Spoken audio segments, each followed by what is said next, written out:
Pensioners must not be stripped of the triple lock which protects them from poverty, but benefits cash should be taken away from people who do not deserve help, Kemi Badenoch has declared in a major attack on the mess Labour has made of the economy. The Conservative leader pledged she would stand by the triple lock which ensures the state pension rises by at least 2.5% and keeps pace with wage growth and inflation. Mrs. Badenoch dismissed calls for the policy to be scrapped and instead urged Sir Keir Starmer to work with her to bring down welfare spending, which she warns is on course to pass £190 billion by 2030. She said, "Some people say that instead of tackling welfare we should look at the triple lock on pensions. But I've been clear. The Conservatives created the triple lock, we've always protected it and we stand by it. If Labour hadn't made such a mess of our economy, no one would be discussing the viability of the triple lock. Efforts to bring down government spending should start," she added, with tackling the people who aren't contributing, who are taking out of the system and not putting in. Her call to get serious about bringing down the benefits bill comes after it was revealed government borrowing in August hit £18 billion, the highest level for the month in half a decade. Shadow Chancellor Sir Mel Stride predicted more tax rises in the looming autumn budget.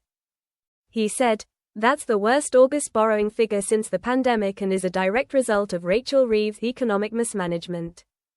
Rachel Reeves promised stability, but she's delivered spiraling debt and rising borrowing costs.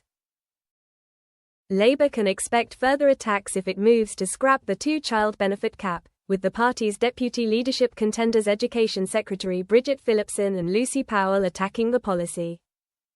But Mrs. Badenoch said, "With household budgets under strain, it is simply wrong to raise taxes on working couples who delay or limit having children, just to subsidize larger families who can rely on the taxpayer."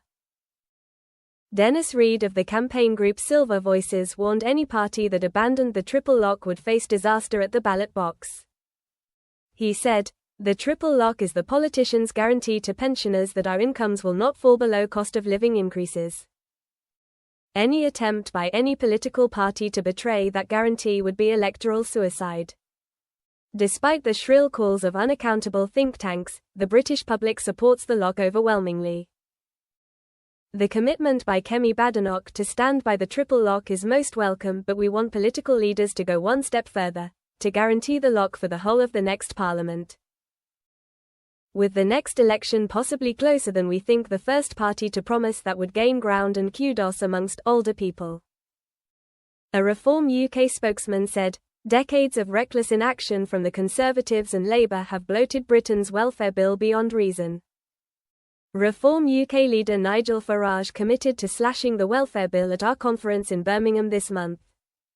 "Over the coming months and years we will be spelling out just how we intend to fix the mess created by the Tories and Labour."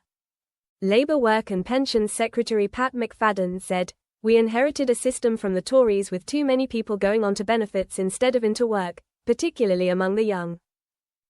I've made it an early priority to tackle this issue because if people start their lives on a path of inactivity, it can be difficult to change course later on. I'm determined to ensure young people are given the right skills so they can seize opportunities, and we are taking action to help those who for years have been written off without any contact from job centres into employment." Quote,